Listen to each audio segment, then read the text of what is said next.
Hey, Break Chains family. Today is May 26, 2024. It's a Sabbath day. It's a beautiful day. It's the day that the Lord has made.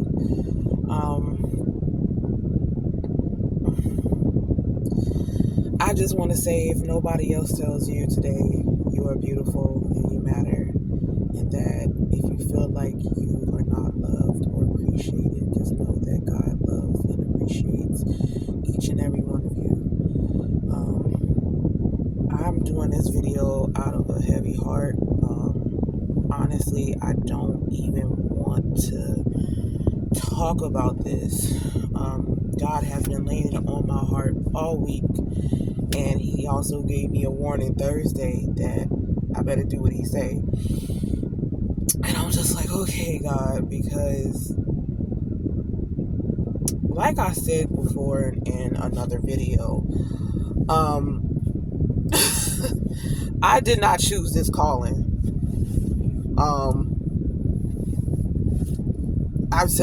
I told God, as if I'm not weird and awkward enough, I'm plus size, I have a list, like the last thing I want to do is be the one speaking out against abusers, right? Because abusers are not nice people. They are not people with moral compass. They are not people who like to be confronted or exposed. So you're asking me to do something that they absolutely despise and hate, because the worst thing you could ever do to an abuser is expose them. You know, that's the worst thing. That's their biggest fear, is that people are going to see them for who they really are. The devil does not like being exposed. Demons do not like being exposed, because once they're exposed, they can no longer host that body, or they can no longer narcissist. They can no longer use you as a supply because they're exposed. The devil can't no longer deceive you if he's exposed. So the last thing they want is to be exposed. So I'm like, okay, all right, I got sexual abuse. All right, I got that. Then he added on, you're going to talk about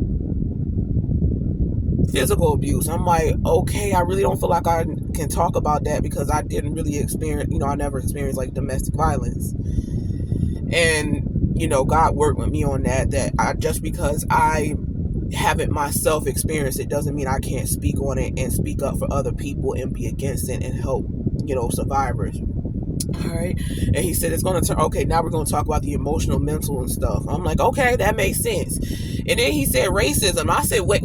I said, now don't get it twisted. I've always been pro-black. Both of my parents have always been very pro-black people. And I'm going to quote, Cat Williams, me being pro-black does not mean that I love black people more than I love other people. It means that black people are a very disadvantaged group of people, and we face a lot of injustices, and I am all about uplifting anyone, any race or any gender that faces discrimination and has to go through this life where people are constantly attacking them just based off of something superficial, right? So I'm just like, okay, I always said, if I was in, and I'm not, and this is not to make myself feel like or talk bad about anyone who's ever been physically abused or you've been sex trafficked, or to talk mess about our ancestors that was in slavery. I just said, the way I'm built, I know I wouldn't have made slavery, right? And people like, oh, you say that now, but then when I work for that insurance company, I said, I told you I can't handle slavery. I'm not one. I never been able to just sit there and take stuff. And I remember at that company, I actually resented it, because the racism was so blatant and so in your face and so strong that it just made me resent that I couldn't just sit there and take it, because I felt like if I was in, sometimes I feel as though if I could just sometimes just sit there and take abuse, maybe I could just get a little bit further. But that's not a good way to be, because everyone's like, why would you want to be able to handle it? And I'm like, I don't know. I just feel like I came to a point in my life where I felt like I resented the fact that I couldn't sit by and just take abuse, or sit by and allow people to be abused and not say something or do something, because I face, here I'm saying present tense, I face so much persecution for it. But I'd rather face persecution for doing the right thing than to have the guilt of knowing that I didn't do the right thing and I let evil prevail. I'd rather that. I can eat that I'm going through this because I did the right thing, but I will not be able to sleep at night knowing that, or I would never want to have guilt knowing that I saw someone doing wrong. I saw so much wrongdoing and I didn't say anything. You know what I'm saying? There's a difference between having guilt and a difference between having persecution. When you're being persecuted for the name of Jesus, you are sitting on the right side of history, honey. God's going to bless you. He's going to protect you. He's going to rain down blessings for you, honey. He's going to secure you in his kingdom for eternity. But when we be quiet because of the status quo, because we want to keep the peace, and you're not keeping the right person's peace. You're keeping perpetrators, you're keeping Satan, you're keeping demons' peace when you decide to sit here and not say something because you see wrongdoing, or you don't speak out, or you don't call someone out when they're abusing or hurting somebody. That is keeping Satan's peace. You're keeping the kingdom of darkness's peace. That's the only peace you're keeping, right? I'd rather that, to feel the guilt, that and to not have to wonder if I would have said something, if I would have did something, if I would have intervened, would that person ended up this way or that way, or whichever way, or would this have happened? Would it have gotten to this magnitude? Right? Because that's what happens whenever we decide to be disobedient. It's a guilt that carries and eats away at you, because you can't find peace because you keep thinking, if I would have just did something, if I would have obeyed God, would things have been the way, what will happen, right? Would things have turned out completely differently? And I said that in the video, like the last video I recorded, that when God brings someone into your life and you mistreat them, that guilt doesn't go away. And you will, if you're anyone who has any type of connection with God, and you're not someone who's completely evil, you are going to try to spend your lifetime trying to figure out how you can fix that thing. I know, because it happened to me when I was 16. I still feel guilt. I still think about that person every day, because they did what God told them to do. They didn't do anything to me. Were they perfect? No, nobody's perfect, but they did what God told them to do, and I didn't. And they even attempted suicide, and I have to walk around with that guilt for the rest of my life, that if I would have been obedient, I will probably be in a different space in my life. I would probably be married with children right now. But because of my disobedience, I caused someone pain. And even though people tried to comfort me and tell me, oh, you were just 16, but it's like, yeah, but it just doesn't go away. It doesn't go away. And honestly, it took me some years to actually own up to it and not blame other people and not blame circumstances or blame God, and just like it was me. It was all me. So I'm saying all that to say that, because I didn't want to talk about this, because and I took so long so it wouldn't come from a fleshly place. So what I'm about to say, I want people to understand, I am not in any way, shape, or form excusing any type of abuse or abuse in general. I would never excuse it. I would never think it's okay. But what I'm saying is, what the Holy Spirit told me is, if you feel that bad about just not doing what I told you to do and causing someone pain, imagine how difficult it is for someone who has sexually, physically, emotionally, mentally, verbally abused multiple people, or just one person for one period of time. How hard it is for them to come to terms with what they did. And then he told me, and when I wanted to get my vengeance and when I wanted to get my lick back, right? He's like, you don't have to do nothing. If you feel that bad at doing that one person like that at 16, and all you simply did was just not, you didn't drag that person, you didn't hit them, you didn't sexually abuse them, you didn't, you know what I'm saying? I didn't do none of that stuff. All I simply did was just didn't say something back.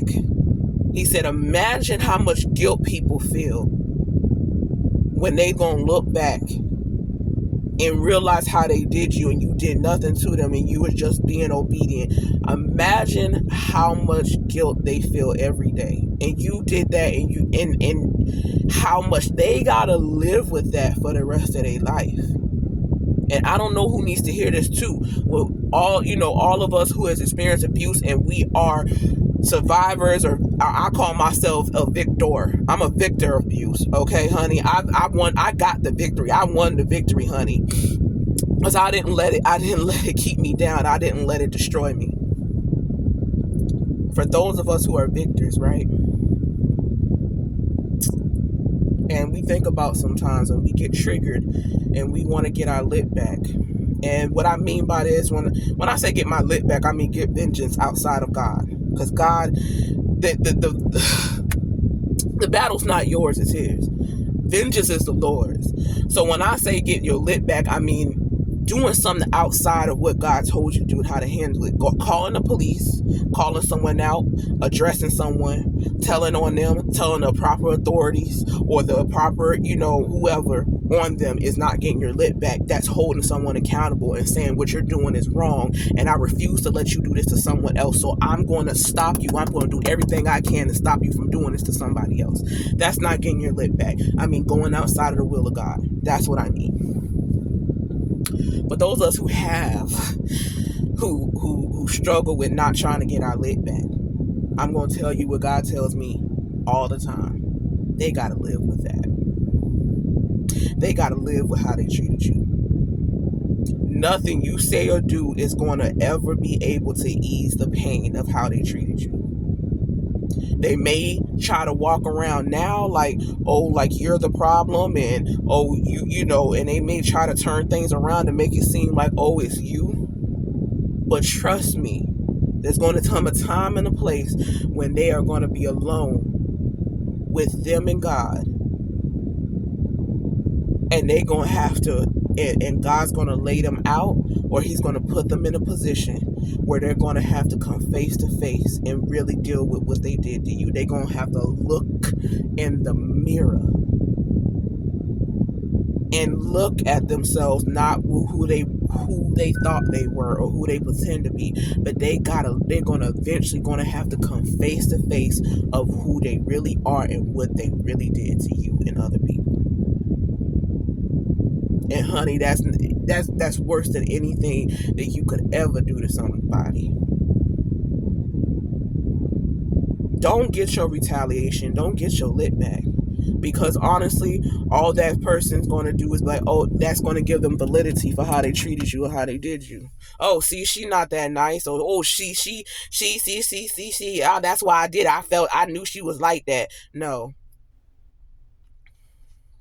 Walk away peacefully. Say nothing. Don't drag them. If they dragging you for filth, don't drag them for filth back, honey. Just ignore it. Because they are just trying to reconcile in their brain. They are trying very hard not to look at themselves. They do not want to face themselves, honey. They do not want to face God for what they did to you. They don't. Don't pay it no mind. So I'm saying all that to say, this is what I didn't want to speak about. At this point, it's been over a week since that video of Diddy and Cassie was released. And I gotta admit, excuse me, my allergies are really bad. Sorry, y'all. I know that was nasty.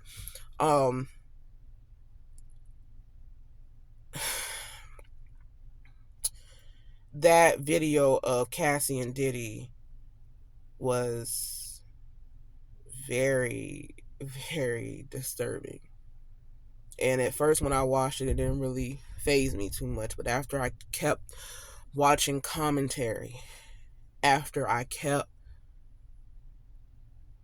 not, after I kept just thinking about how people, not just men, people talked about this girl and said, oh, she could have left, oh, she stayed that long, she just wanted money, oh, she like, you rationalizing that she's just money hungry.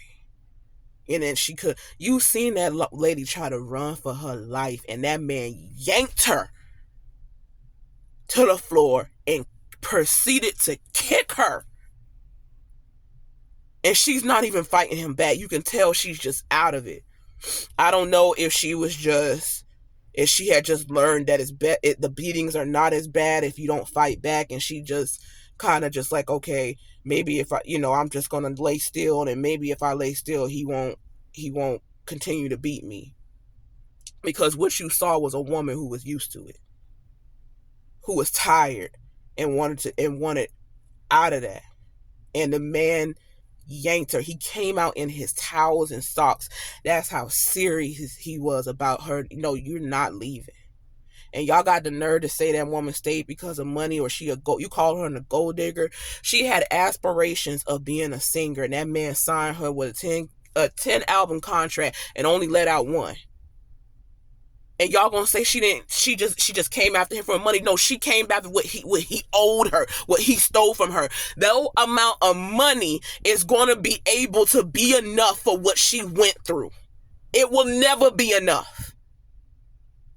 It will never. He robbed her of her youth. He robbed her of her innocence. He robbed her. It's going to take a lifetime. She's going to have to constantly try to overcome and heal from that for a lifetime. Anytime someone goes through abuse, it's a lifetime of healing. It doesn't stop. Every time you think that you over it, something brings it up and triggers it, and you realize, oh, I'm still not over this. It's going to take them a lifetime to heal from what you put them through. And I'm talking to the abusers who watch me. It's going to take a lifetime for them to do that. It's going to take them forever. They are never going to be who they used to be because of what you did. And some of y'all try to sit here and justify what you did and try to make it seem like it's okay because a person seems to be thriving. Yeah, they thriving despite of what you did. Not because, they didn't faze them. And I am so angry. I am so angry that all the commentary I watched on it wasn't no churches touching it. It wasn't the Christian community didn't rally around Cassie. They're not rallying around Cassie. What I saw, the commentary I saw was Christians were rallying around Diddy, the abuser. And I would love to say that I'm surprised. I'm not surprised because I've been in church and I know how it goes. Y'all don't rally around the victim. You don't rally around the one who's speaking out on it. You rally and protect the abusers. You know why? Because the church is infiltrated with abusers. Listen, the best place to hide out if you are an abuser is a church, because you have people who have their guards down, and then you have people in leadership and places to make sure that you don't get touched, that nothing happens to you, because they all are doing the same thing. Religious abuse is a thing where you use religion to keep people in bondage. The complete opposite of what Jesus wants you to be, which is out of bondage. That is the reason why I don't go to church like this to this day, because I was made to feel like the villain because I spoke out and I said, no, this don't need to go in God's house, which is biblical, which is Holy Spirit filled. No, y'all ain't talking about Diddy. Some of y'all touched on he beating women, but you ain't talking about all the sexual abuse and them freak offs he be having. Y'all ain't finna touch that because y'all having freak offs. The leaders are having freak offs. They use their power to sleep with a bunch of women and men. And I said it. And I ain't say no names. So if whoever reacts to this, just a hit dog hollers. A hit dog hollers. Okay? The down low culture in church is real. I'm not going to say what avenue of church I was at, but there was a woman who came to me and she said, I have a gay friend, right? We just sitting here talking, right? And she said, I'm not going to tell you time of day or nothing because y'all going to figure it out. She said, I have a gay male friend and he told me how to spot down low men. And she said at this church, she said 70% of these men is down low. They gay. She said, I can see it. She said, they don't come here. They come here to see each other. And you know, they looked like they was going to rip that lady head off. And the reason why I never exposed Orlando Brown for playing crazy, because I'm not, listen, game recognized game. When I was in the Adventist church, I played stupid because it was for my safety. I mean, y'all were attacking me enough. Y'all were following me even when I played, when y'all didn't think I didn't know what was going on. You think I was going to be all up in the mix and all up in church and try to, and let y'all know I know it. I see all of it. I ain't say nothing because I started to, chime in and be like, I was going to tell her, yeah, I thought so. And then they looked like they was going to rip her head off. And I was like, I had no idea. Oh my gosh, I'm so appalled. Yeah, yeah, right. No one's a better actress than me. No one is better at playing dumb than me, baby. I tell you that much. Okay, that was for my safety. I'm not stupid. Okay, I knew Orlando Brown was playing crazy. I knew if you really listen and watch Orlando Brown, he is exposing a lot. But he is doing it in a way where he doesn't come off as a threat to them because people think he cuckoo for Cocoa Puffs and he talking out his brain and nothing he said can be trusted. No, you got to know how to decode it. Like I said, game recognized game, baby. I already knew. But since Jaguar put it out, yeah, I knew that. Because I did it. I played stupid in the church. Now, if I saw something, I said something. But no. Some stuff no. That discernment, seeing download, man, listen, I told God to take that away from me, honey. Because I don't want to know y'all business. I don't told y'all this, so I don't had to tell too many people this too many times because of the light I carry. Light and darkness cannot coexist, honey. It will always be a clash. Because darkness is the absence of light. And light exposes darkness. It exposes everything that people do in the dark. Because things look real good in dim light and things look real good in the dark. But baby, when you turn that light on, you can't hide. You can't hide when the light come around. You can't hide. That's why some people don't like when I come around because they know they're going to get exposed. Because I carry Jesus' light. I carry the light.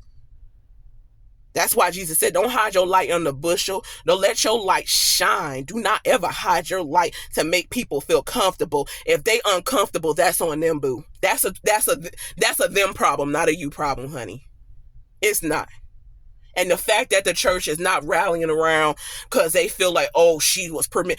Who cares how she got in that position? Because if the truth was told, some of us been in her position or some of us were spared because God knew we couldn't come out of it. And I'm telling y'all today, if any of y'all have been sex trafficked, you've been abused and used, God can still deliver you. He can still save you. You are never too far gone that you cannot be saved. You see that lady got a husband and children. She got a man who stands by her and is for her and supports her in her decision. And y'all sitting here talking about that lady just wanted money. Y'all should be ashamed. That man owed her. It will never be enough what he did. But it's a start. He robbed her so much. And then even when they saw the video, some people talking about, she stole money. Get out of here. If she did, she was owed it. She needed the money to get away from, if she did steal some money, it was so she can get away from him safely. Stop it. Stop it. Just stop. And y'all talking about, telling Diddy, God, listen, first of all, yeah, God can forgive anything, but when did he, listen, I didn't fall for that apology video. Listen, he was performing, honey. That's what people like that do. They perform, honey. They tell people what they want to hear once they get caught. Because before he got caught, he was saying, no, I didn't do, they lies. Now it's, I'm going to therapy. You didn't say that before. You ain't said that before. But now now it's proof you don't got caught. Now okay, let me put on performance, honey. I heard there was one person that said this. Everybody can act, honey. It's whether or not you can do it with a script and a director or a camera in front of you, baby. There's some people who I'm like, you need an Oscar for that performance, honey. Because you almost had me going, honey. I almost believed you if I didn't know better, honey. But for those of y'all who are like, this isn't biblical, honey. This is not God. This is no. I don't want to be quiet.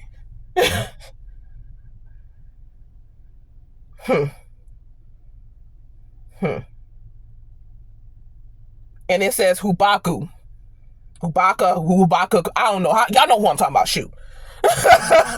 1:5.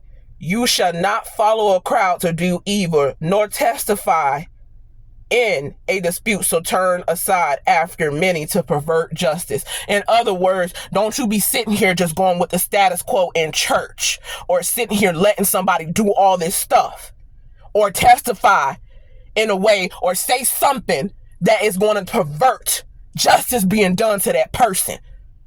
Stop it. Stop protecting people because you know them, or you grew up with them, or you watched them grow up. Stop it. The stuff needs to stop in church. Church is supposed to be leading the way. She should have been able to feel comfortable to run to a church.